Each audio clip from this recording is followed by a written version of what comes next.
Have you heard this one? Grief is love with no place to go. I know, warm and fuzzy, right? Well, there's more. Before I really had the words, I began to grieve for my father.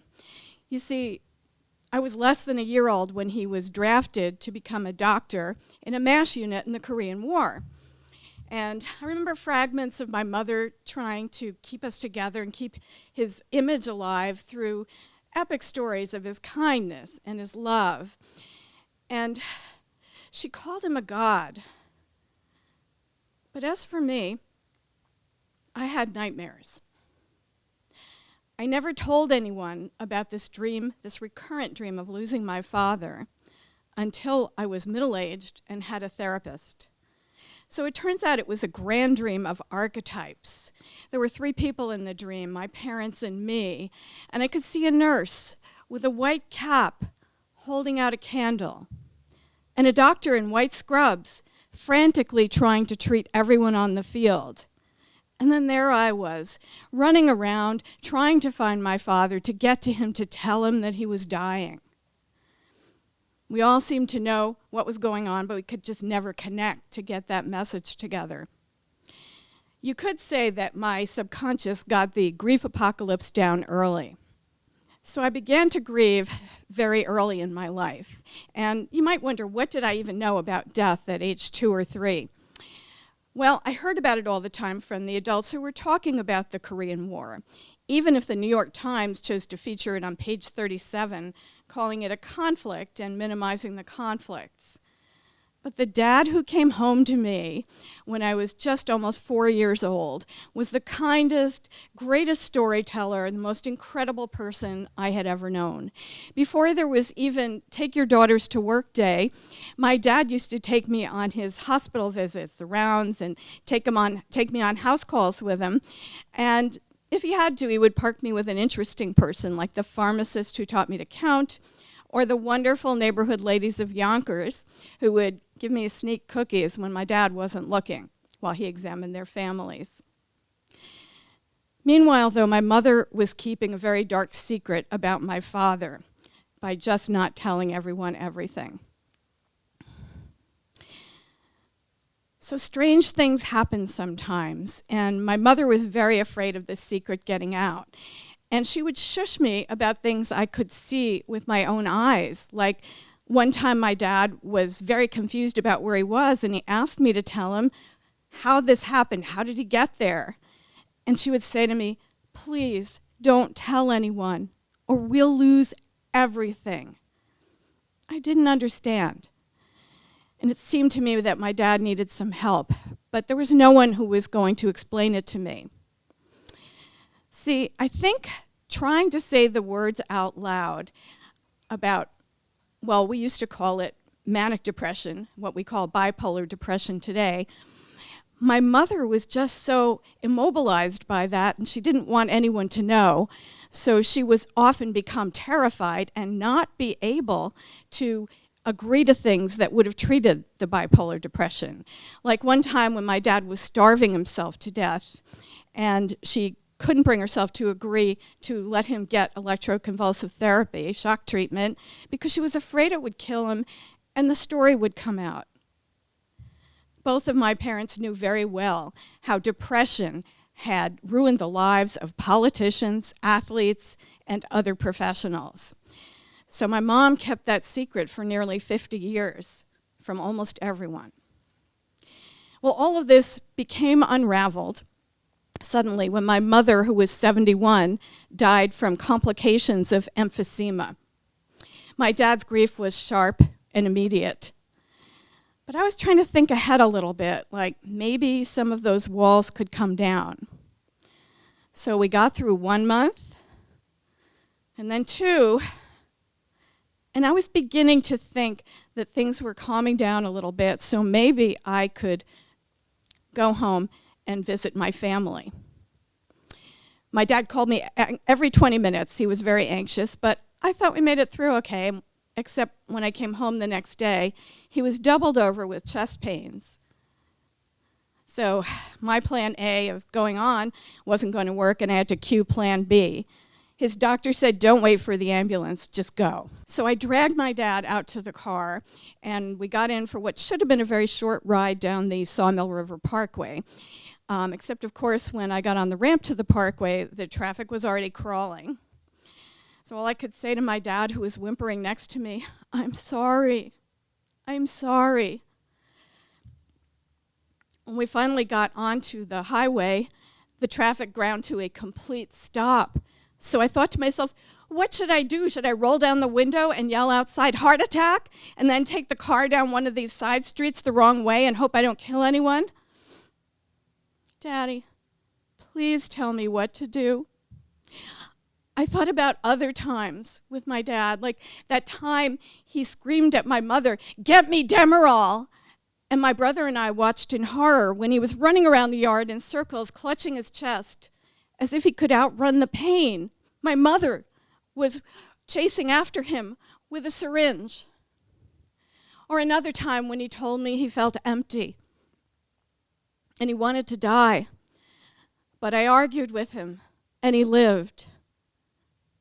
Or that time he smiled up at me in the recovery room after he had a quadruple bypass. Finally, the traffic started moving, so we got to the hospital without any further incidents. But when we got there, the cardiologist said to me, well, your dad's heart has bisected. Bisected? Like when you dissect a frog? And the doctor nodded at me. I said, but Dad's still talking. Is he still alive? And the doctor said, oh, well, we have to do a heart transplant, and we can't do it at this hospital. So we're going to move him up the line to Valhalla. That's where they can do it. And I kind of dozed off at that point, and I said to myself, that's Viking heaven. Maybe we'll be out of the woods now. Well, a bit later, my brother finally arrived, and with him, my father's primary care physician, who motioned us to come downstairs with him to follow him. Now, following turned into a brisk run down 4 flights of stairs while the doctor was shouting over his shoulder, your dad's dying and we're not going to tell him. What? Well, they're not going to do a transplant on an 80-year-old man. It's just not going to happen. But look, he served this hospital well for so many years. So we'll set up a hospice in his room, a morphine drip and so on. Let it play out. Play. I think we've reached a new low in a sea of euphemisms. I don't know how I'm going to keep this from him. So I figure I'll just invite everyone he knows, family, friends, everyone, to come to the hospital and say hello, not goodbye, and see if I can cover up the time with some laughing jokes, maybe some songs, and hope he won't think too much about what we're doing here. But every day he asks me, when are they going to move me? And every day I make up excuses. And every day he asks me if I'm lying.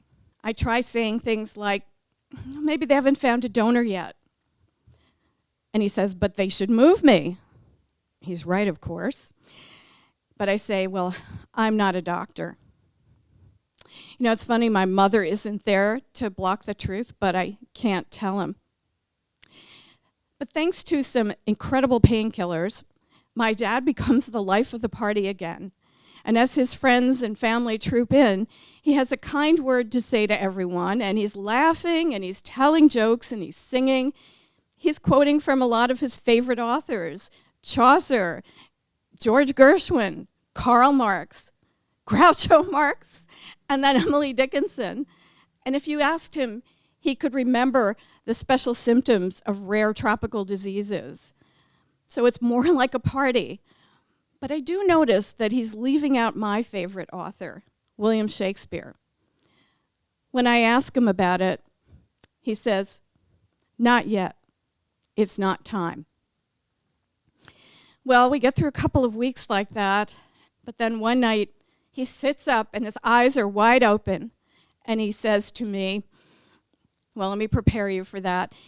he starts quoting the unlucky speech from a play, Shakespeare's Scottish play, the one that has the brief candle in it. So if you're an actor, I apologize, because I know there's a little superstition there. But he starts quoting the speech, which begins, tomorrow, and tomorrow, and tomorrow. Sure enough, the next morning, the nurse calls me early and says, better come now. Well, my brother and I had just gotten up, and I want to go right away, but he's stalling and I'm fidgeting. I am sure my father was trying to tell me something last night. Well, when we finally get to go, the ride to the hospital is uneventful this time. 15 minutes, no traffic. But we get into the parking lot, and I can't find a space. So I send my brother up so my dad won't be alone. My dad flatlines before I got there. That was the end of the dream. Now, this story could end with a beautiful American flag in my arms and 6 veterans weeping beside me at the grave. And it's true, that's a fact. That happened. But there's more, because there are feelings too. You see, before my father died that night, he also said to me the other words of Macbeth in that play, a special sentence that begins, life is a tale told by an idiot, full of sound and fury, and it's worth nothing. But I disagree. I think that was the Depression talking once more. And my dad was so important to me, and I loved him so much, so I'm not going to let that be the whole of my grief. Much of my life has been spent helping other people tell their stories. And I find a benefit in that because it helps you work through the grief to a kinder place, a better place, a more peaceful place. So I got something too. In the end, I was able to restore to my father his joyous circle of friends and family, telling stories and sharing feelings, that very thing that my mother had tried to suppress all those years. So for me, grief is about pulling out that thread, the tangled one that you probably want to leave alone. But now I've discovered for me that's the only way through the grief, so I can separate the story from the dream and the truth. Love does not find its place if we try to grieve alone and silently. We offer it to each other by sharing word by word. Thank you for listening to me.